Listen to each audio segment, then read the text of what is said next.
Let me start with context, where my answer would be very simple, that agonism, in my view, is suitable in all contexts and for all contexts, but probably agents and practices would differ from context to context. It seems to me the main difference is between post-conflict societies and, for want of a better definition, established democracies.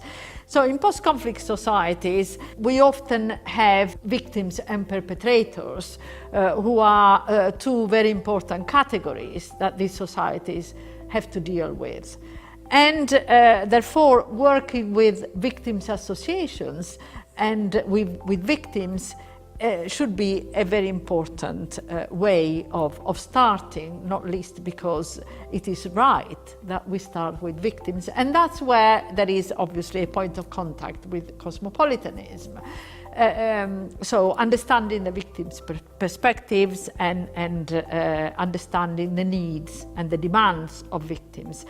But then we would want to go further, so we would want, if possible, and whenever it can be established, to promote kind of dialogues and possibly agonistic dialogues between victims and other categories and even perpetrators.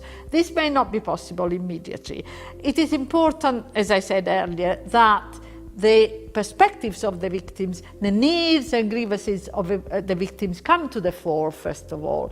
But secondarily, in a second moment, then it may be possible then to start a dialogue with perpetrators or to start a kind of reinserting the perspective of the perpetrators while being fully understanding of those of the victims.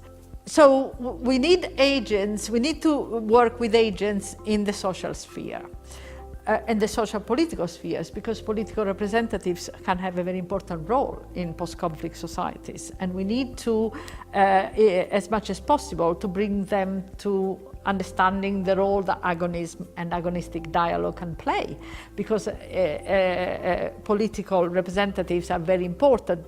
They can hinder a dialogue or promote a dialogue between those who were at opposite sides in the conflict.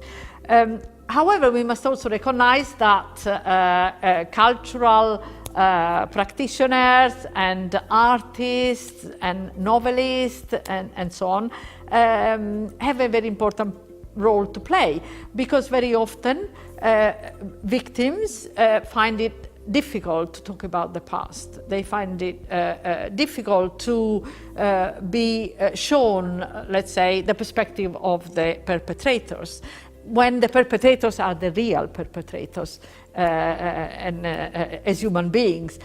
But if they are shown these different perspectives via a play, let's say, or in a novel, that may be more acceptable. So representing past conflicts and representing all the different groups engaged in past conflicts via the medium of a cultural product or a cultural intervention is also very important in post-conflict societies.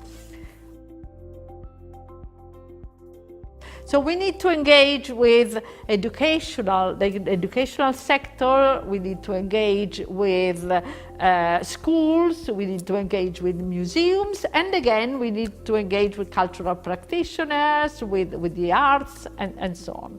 So that we find that in different settings, in different cultural settings, the general public, the young generation, are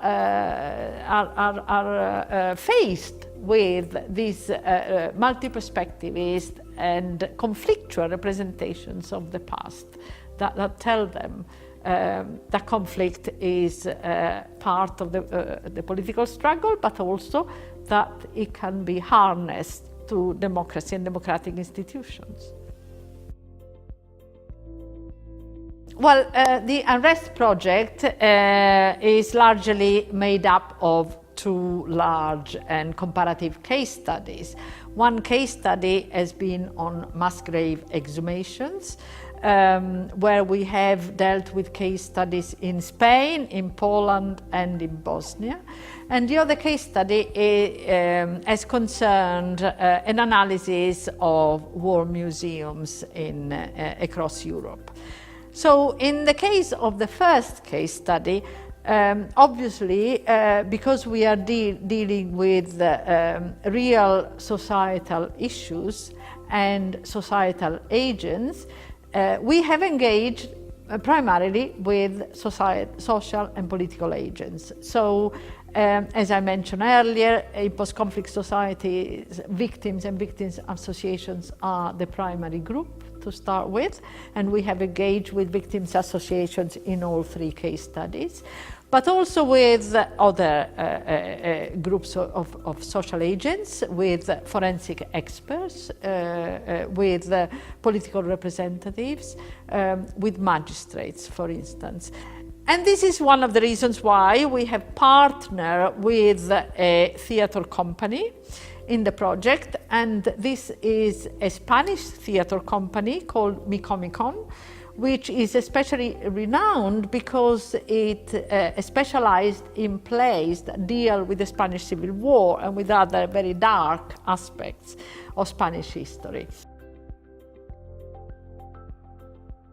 For our second comparative case study, the one on war museums, we decided to analyze a number of war museums across Europe to assess and establish the extent to which war museums, which by definition deal with past conflicts, the extent to which they introduce or engage with agonism or perhaps elements of agonism in their permanent exhibitions. Although our hypothesis was rather that war museums who started there were either open in since 1990 or refurbished their main exhibition since 1990, probably had adopted a cosmopolitan approach to past conflicts. So this kind of hypothesis was generally confirmed.